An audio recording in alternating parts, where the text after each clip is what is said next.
को छोड़ नहीं सकता। अब देखिए इम्तिहान, 35 साल की उम्र में शादी हुई, 80 साल की उम्र में बेटा हुआ, 80 साल की उम्र में बेटा हुआ है, 35 साल की उम्र में शादी है, दुआ मांग रहे बेटा नहीं, 80 साल की उम्र में बेटा हुआ। जैसे ही बेटा पैदा हुआ अल्लाह की तरफ से फरमान हुआ, इस बेटे को जुदा करो, इस बेटे से जुदा हो जाओ, बेटे को साथ नहीं रख सकते, बेटे से जुदा हो जाओ, बेटे को जुदा कर दो, बेटे से जुदा हो जाओ, बेटे को जुदा कर दो, बेटे को साथ रख नहीं सकते, बेटे को जुदा कर दिया। उसके बाद वही बेटा जब 13 साल की उम्र का हुआ तो कहा गया अब उस बेटे को खुदा के नाम पर कुर्बान कर दो। उस बेटे की गर्दन पर चाकू चलाकर इम्तिहान से कामयाब हो गए। बकरी चरा रहे थे, एक अजनबी गुजरा, सुभान ज़िल मुल्की वल मलकूत, मचल गए, आशिक खुदा की तारीफ सुन करके मचल गए, रोक लिया। को अजनबी क्या पढ़ रहे थे? का खुदा की तारीफ कर रहे थे। का दोबारा पढ़ो। का एक मर्तबा फ्री में पढ़ा, दोबारा फ्री में नहीं पढ़ूंगा। क्या लेना चाहते हो? का तुम बकरी वाले हो, आधी बकरी दोगे तब दोबारा इस दुआ को पढ़ूंगा। तैयार हो गए। अरे अल्लाह का बंदा, ये बकरी भी खुदा की, तू भी खुदा का, मैं भी खुदा का, उसी के नाम पर ये बकरी दे रहा हूं, दोबारा पढ़ो। आधी बकरी चली गई। फिर कहा कि तीसरी बार पढ़ो। का आधी बकरी देनी पड़ेगी जो बची हुई है। का मैं इसके लिए तैयार हूं। तीसरी बार पढ़ी, बाकी बकरी चली गई। उसके बाद कहा कि चौथी बार पढ़ो। का अब तुम्हारे पास देने को कुछ नहीं है। का देने को बहुत कुछ है, बकरी दे दिया है, चरवाहा नहीं दिया है। इस बार पढ़ो, मैं तुम्हारी बकरी का चरवाहा बन जाऊंगा। मतलब के लिए दोस्ती होगी, मतलब के लिए दुश्मनी होगी। हाथ उठाइए इंशाअल्लाह। ये देखिए, मैं खो के तेरी राह में सब दौलत दुनिया, सब दौलत दुनिया, मैं खो के तेरी राह में सब दौलत दुनिया, सब दौलत दुनिया, मैं खो के तेरी राह में, मैं खो के तेरी राह में सब दौलत दुनिया, खुश हूँ भी के कुछ इससे सिवा मेरे लिए है, सिवा मेरे लिए है। तौहीद तो ये है कि, तौहीद तो ये है कि खुदा हश्र में कह दे, ये बंदा दो आलम से खफा मेरे लिए है, खफा मेरे लिए है। मस्जिद का जलसा, मस्जिद के हवाले से पैगाम बड़ी तेजी के साथ लेकर के आ रहा हूँ। आपकी पेशानी चमक रही है, दिल खुश हो गया कि आप बेदार हो गए, सुनने के लिए तैयार हो गए। अल्लाह मस्जिद के लिए हम सबको कबूल फरमाए, मस्जिद की बरकत से महरूम ना फरमाए। सुनने के लिए तैयार हैं? जोश के साथ हाथ उठाइए। आपका देर से हाथ उठ रहा है, आधा थक चुके हैं और आधा आप जिंदा हैं। अल्लाह आपको जिंदा रखे, दुआ तक आपको आबाद रखे। ध्यान से सुनिएगा। गुजरात में सोमनाथ है, किसी ज़माने में वहाँ मंदिर था। मंदिर ही के बराबर में छोटी सी मस्जिद थी। मंदिर तो आबाद था, मस्जिद वीरान थी, आज़ान भी नहीं, नमाज भी नहीं। तो एक गैर मुस्लिम नेता थे, उनका नाम था मुरारजी भाई देसाई। उन्होंने मुसलमानों से खिताब किया, मुसलमानों तुम्हारी मस्जिद वीरान है, मुझे अच्छा नहीं लगता। गैर मुस्लिम कह रहा है, मुसलमान की मस्जिद वीरान है, कि तुम्हारी मस्जिद वीरान है, मंदिर आबाद है, मुझे अच्छा नहीं लगता।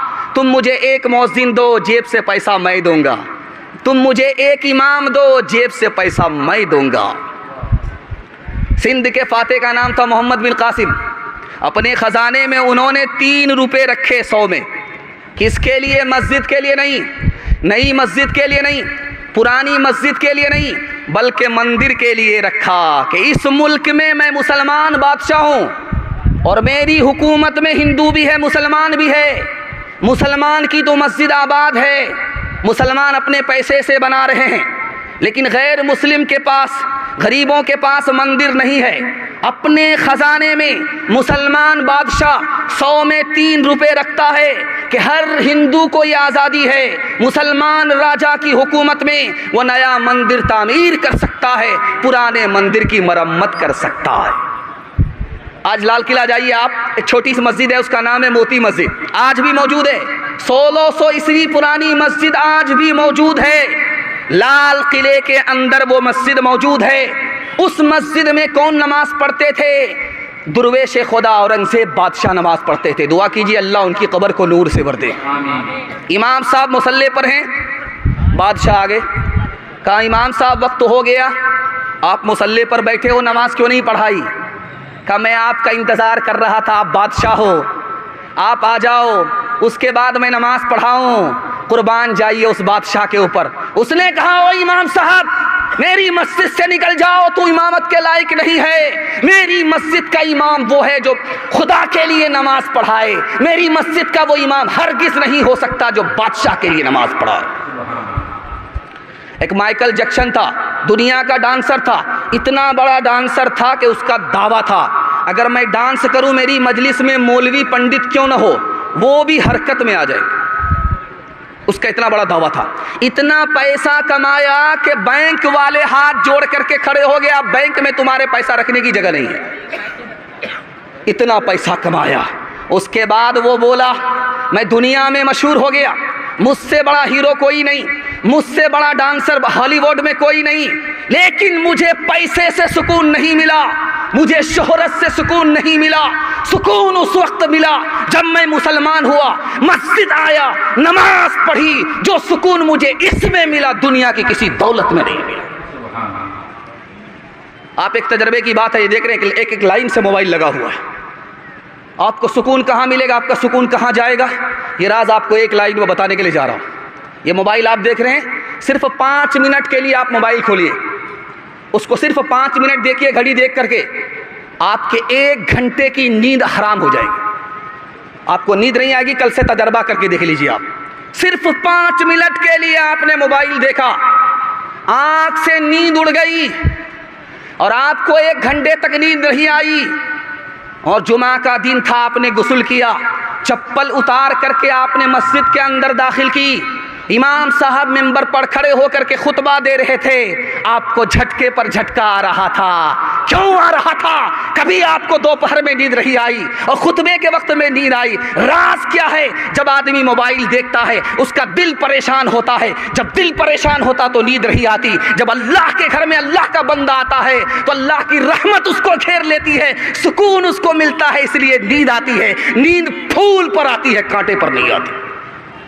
हाथ उठा करके वादा कीजिए, रोज़ बाज़ार जाएंगे और मस्जिद में जुमा को आएंगे। हाथ उठाइए इंशाअल्लाह। ये देखिए, जाग ऐ उम्मती शाह दुनिया बोदी, जाग ऐ उम्मती शाह दुनिया बोदी, तेरे सोने का वक्त बाकी नहीं। जाग ऐ उम्मती शाह दुनिया बोदी, तेरे सोने का वक्त बाकी नहीं। होश कर खोल आँखें कहाँ सो गया, देख दुश्मन ज़माना तेरा हो गया। बुलबुलें कह रही है ये क्या हो गया, बुलबुलें कह रही है ये क्या हो